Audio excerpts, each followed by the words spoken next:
What's up, everyone, and happy Saturday with my main man, the Egyptian, here at UBC. We're putting in some work for our usual Saturdays, beat the pro, and workout for what we call gloves and shoves. How you doing, Patrick? I'm feeling good. You know, it's a tired, but it's a good tired. It's a long overdue tired. Gotta put some work in. Building off of that is looking to open up Patrick. Again, you know, the many hours and many years he's been on the comp, crushing it at the GG Poker table. It's all about opening it up and adding, his awareness to those different stabilizer muscles. He's a big, strong dude, but there's a lot of different aspects that we need to both open up and activate. So that's what we do. We usually start off with some agility and some type of stretching. Then we either do, some type of cardio component, different forms of, working on the core, working on some lifting. We add some heavy ass weight here and there. And every single time we make sure that Patrick leaves with a sweat before we crush it on the poker table.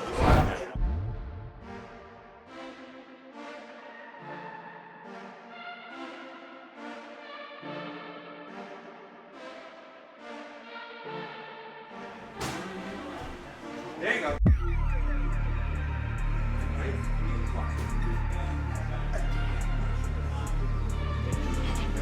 Nice, and just try and extend your hips on the way up. I want you to kind of keeping one hand up, the opposite hand up. You're doing better. There you go.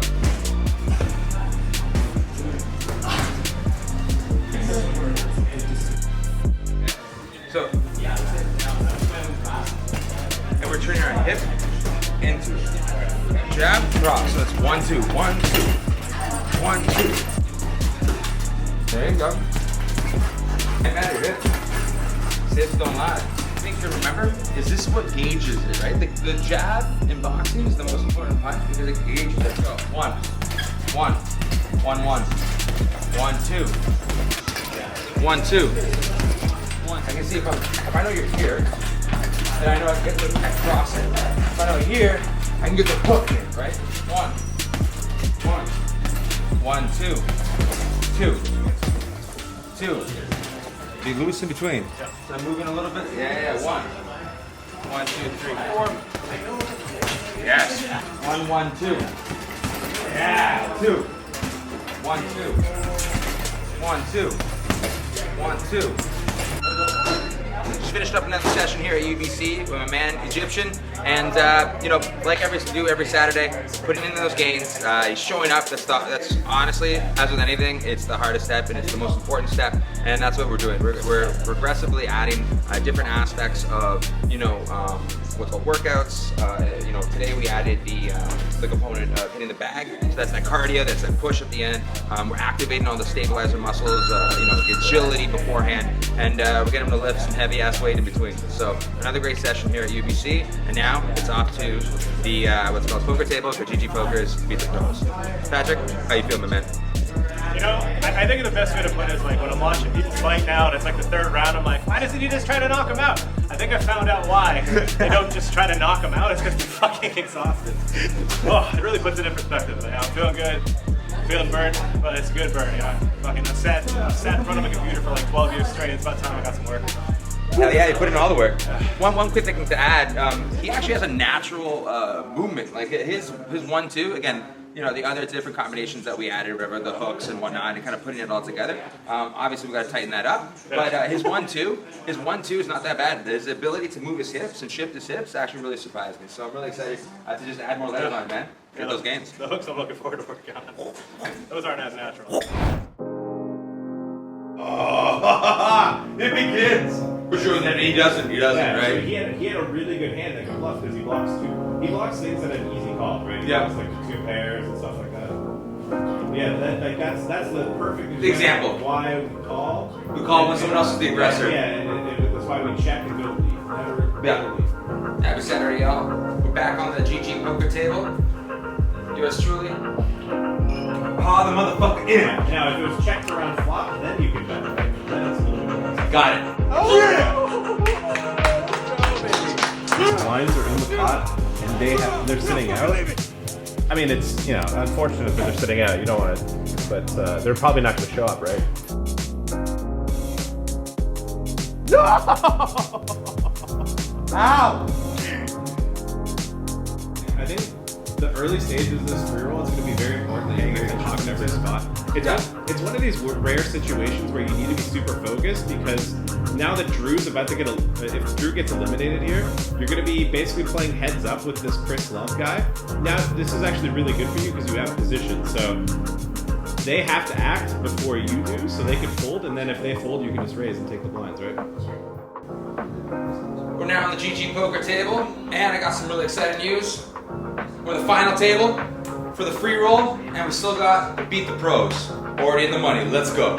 Basically, every chip you lose is worth more than every chip you gain. So you want to stay like in the position. Yeah, so if you think a hand is like a clear raise, this is a clear raise. All right, take it. If you think it's like kind of close, usually when you're not chip leading, it's a fold, right? Got it. Good. I like that you're taking your time. So like when you snap check there on the turn, that's fine. But when he bets, or like if you got 15 seconds before your time betting is good, and sometimes you can do your time betting. Yes! So good. Lick my leg. You can hit a 10 or an 8 if it's a diamond. Then we still win. There we go, baby. Okay, so I want you to think and act slowly every street. Don't snap out. Think your thought box set, and also remember you're pretty short as well. Yeah. There we go, baby. There it is. Delivering the killing blow here. Let's go, baby. We're not fucking leaving. I'm fucking leaving. We're not fucking leaving. No, I'm not gonna leave it. We're not fucking leaving.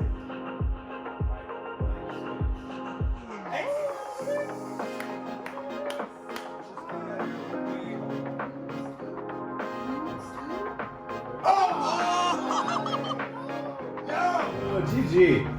I mean, that's You still won that? Yeah, dog. Yeah. Second. Let's go, baby. Reroll. Well done. So we wrap things up here with the Beat the Pros $210 event on GG Poker. We had some ups. We unfortunately, as tournaments go, Elias got hit with a bit more of a down than I did.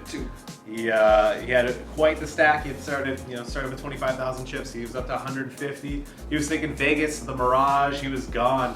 And next thing you know, one hand later, he's basically crippled just to a couple thousand chips, and he was out. He was looking good. You were putting it together. I was happy with what I was seeing. There's, as with poker and everything, there's always improvements. But I was happy to see the chip stack grow. Things were bumping, and yeah, I mean, there's still plenty of room to grow, plenty of poker knowledge to give. But I was happy with what I was seeing. He also, one of the big things too is that he did get second in the Beat the Pros free roll. He knocked out a pro. The prior Beat the Pros, got in the free roll, jumped in late because we got here late. Yeah. And then still found a way to manage the second place, which in was the money. $850 for $0 invested. But you, my friend, also got in some money too. Yeah. I did happen to get a second on a little side event for $950. Had to make sure, he had to remind I'm the pro here. Exactly. I can't Who the student, who the teacher is. Completely what happened. I was like, I just live by a little bit. Just a couple $100. That's it. Just to make sure I am the pro here. Right? Didn't get a second as well, but yeah, it's still very profitable despite neither of us cashing the Beat the Pros event. We did get a final table last time we were here. So. Yeah, no, and again, I think it's one of those things where keeping composure, that's one of the things that you've kind of been trying to nail down, especially with, every hand, every single, whether it's the flop, whether it's the, the river and everything in between. I think, especially with the, I'm still hurting, I still visualize it. It's edged in my brain, the flush that I had ace high. But the hand that hit me the blow is kind of the one that I didn't see coming, and that's same way with fighting. It's the variable that you don't see. You got to expect the unexpected, and obviously with poker versus fighting, there's a little bit more mathematical component to it. What could be there? One would say odds and implied odds and reverse odds, and I didn't quite think of the whole gamma ray, if you will, of each hand, and even with the final hand on me where I had aces. Yeah. And then eventually, on the river again, I caught one of the nuts and lost a couple trips. So you win some, you lose some, but we still won even when we lost. Yeah, and I think that's one of the big things with poker. You just got to get really good at losing, and it's really hard to win tournaments. We both got second, and we're both. It's the way it goes. We got to be pretty happy with seconds because getting second in something usually is a good sign. Yeah. My fellow silver medalist. Boom! Another awesome session. Beat the Pros with. The team from Gloves and Shoves. Oh.